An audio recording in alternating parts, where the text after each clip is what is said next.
ಕಾಶ್ಮೀರಿ ಘಟನೆ ಆದ ನಂತರ ಇದು ಕೂಡ ಕಾಂಗ್ರೆಸ್ ಅವರು ಸೆಕ್ಯೂರಿಟಿ ಟೀಮ್ಗಳು ಭದ್ರತಾ ಎಲ್ಲವೂ ಕೂಡ ಹೇಳ್ತಾ ಇದ್ದಾರೆ. ಇದನ್ನು ಕೂಡ ರಾಜಕಾರಣಕ್ಕೆ ನೋಡಿ, ಕಾಂಗ್ರೆಸ್ ಅವ್ರಿಗೆ ಏನಾನ ಗೌರವ ಇದ್ದೇ ಈ ದೇಶದ ಬಗ್ಗೆ.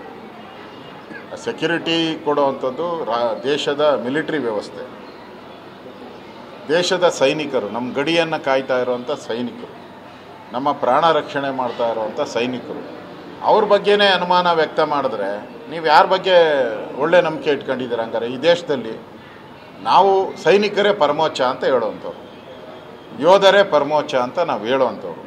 ಅವ್ರ ಬಗ್ಗೆನೇ ನೀವು ಬೆರಳು ತೋರಿಸಿ ನೀನು ಅಲ್ಲಿ ಸರಿಯಾಗಿ ಕಾವಲು ಕಾಯ್ದಿಲ್ಲ, ಈ ಥರದ್ದೆಲ್ಲ ಹೇಳಿದ್ರೆ ಸೈನಿಕರ ಮಾನಸಿಕ ಸ್ಥೈರ್ಯವನ್ನು ಕುಂದಿಸುವಂಥ ಕೆಲಸವನ್ನು ಕಾಂಗ್ರೆಸ್ ಅವರು ಮಾಡಬಾರ್ದು.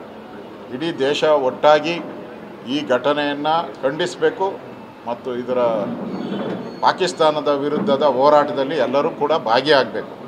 ಅದು ಬಿಟ್ಟುಬಿಟ್ಟು ಈಗ ಅವರು ಹಿಂದೂ ಅಂತೇಳಿ ಹುಡುಕಿ ಹೊಡೆದಿದ್ದಾರೆ. ಅವರು ಇದನ್ನು ಬೇರೆ ಕಡೆ ಡೈವರ್ಟ್ ಮಾಡುವಂಥ ಕೆಲಸವನ್ನು ಕಾಂಗ್ರೆಸ್ ಅವರು ಮಾಡಬಾರ್ದು. ಅದು ಸೈನಿಕರ ಮೇಲೆ ಬೇಹುಗಾರಿಕೆ ಸರಿ ಇಲ್ಲ, ಸೈನಿಕರು ಯಾಕಿರಲಿಲ್ಲ ಅಲ್ಲಿ, ಈ ಥರದ್ದೆಲ್ಲ ಹೇಳುವಂಥದ್ದು ಸರಿ ಇಲ್ಲ. ನಾನು ಹಂಗೆ ಪ್ರಶ್ನೆ ಇವ್ರಿಗೆ ಮಾಡಿಬಿಟ್ರೆ ಇವ್ರ ಯೋಗ್ಯತೆ ಏನಾಗ್ತೈತೆ? ರಾಮೇಶ್ವರ ಕೆಫೆಯಲ್ಲಿ ಬಾಂಬ್ ಬ್ಲಾಸ್ಟ್ ಮಾಡೋದಲ್ಲ, ಅವಾಗ ಯಾರು ಫೇಲೂರು? ಕುಕ್ಕರ್ ಬಾಂಬು, ಮಂಗಳೂರಲ್ಲಿ ಕುಕ್ಕರ್ ಬಾಂಬು ತೊಗೊಂಡೋಗಿ ಬ್ಲಾಸ್ಟ್ ಮಾಡೋಕ್ಕೆ ಹೋಗಿದ್ನಲ್ಲ, ಅದು ಯಾರು ಫೇಲೂರು? ರಾಜ್ಯದಲ್ಲಿ ನಡೀತಾ ಇದೆ ಅಲ್ಲ ಅತ್ಯಾಚಾರ ಘಟನೆಗಳು, ಮಂತ್ರಿ ಮೇಲೇ ಅತ್ಯಾಚಾರ, ಮಂತ್ರಿಗಳು ಎಲ್ಲ ಮಂತ್ರಿ ಮೇಲೇನೂ ಕಾವಲು ಇರಬೇಕಲ್ಲ ನಿಮ್ಮ ಮಂತ್ರಿಮಂಡಲದ. ಅಟ್ಲೀಸ್ಟ್ ನೀನು ಬೇರೆಯವ್ರನ್ನ ರಕ್ಷಣೆ ಮಾಡೋದು ಬೇಡ.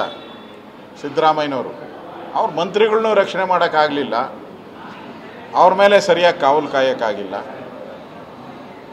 ಅಂಥದ್ದೋಗಿ ದೇಶದ ಸೈನಿಕರ ಮೇಲೆ ಹೇಳುವಂಥದ್ದು ಈ ಕಾಂಗ್ರೆಸ್ ಪಾರ್ಟಿಯವ್ರಿಗೆ ಯಾಕೆ ಈ ಚಟ ಅಂಟಿದೆ ಅನ್ನೋದು ನನಗೂ ಅರ್ಥ ಆಗ್ತಾ ಇದೆ.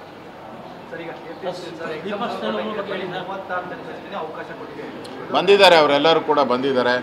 ನಾವು ಎಕ್ಸಾಮ್ಗೋಸ್ಕರ ಹೋರಾಟ ಮಾಡಿರೋದು, ನ್ಯಾಯಕ್ಕೋಸ್ಕರ ಹೋರಾಟ ಮಾಡಿದಿರಿ. ಅಲ್ಲಿ ಕ್ವಶನ್ ಪೇಪರೇ ಸರಿಯಾಗಿಲ್ಲ, ಕನ್ನಡ ಭಾಷಾಂತರ ಮಾಡೋದೇ ತಪ್ಪುಗಳು ಮಾಡಿದ್ದಾರೆ, 74 ತಪ್ಪುಗಳು ಮಾಡಿದ್ದಾರೆ. ಅದನ್ನೆಲ್ಲವನ್ನು ಬಿಡಿಸಿ ವಿಧಾನಸಭೆಯಲ್ಲಿ ಹೇಳಿದ್ದೀನಿ. ಮುಖ್ಯಮಂತ್ರಿನೂ ಹೇಳಿದರು ನಾನು ಓಪನ್ ಮೈಂಡಲ್ಲಿದ್ದೀನಿ, ನಾನು ಎಕ್ಸಾಮ್ ಮಾಡೋದಂತ. ಈಗ ಕೋರ್ಟ್ ಆದೇಶ ಬಂದಿದೆ, ಅದನ್ನು ನಾನು ಕಾಪಿ ಸಿಕ್ಕಿಲ್ಲ, ಪರಿಶೀಲನೆ ಮಾಡಿ ಮುಂದೆ ಹೇಗೆ ಹೋರಾಟ ಮಾಡಬೇಕು ಅಂತ ಯೋಚನೆಯನ್ನು ಮಾಡ್ತೀನಿ.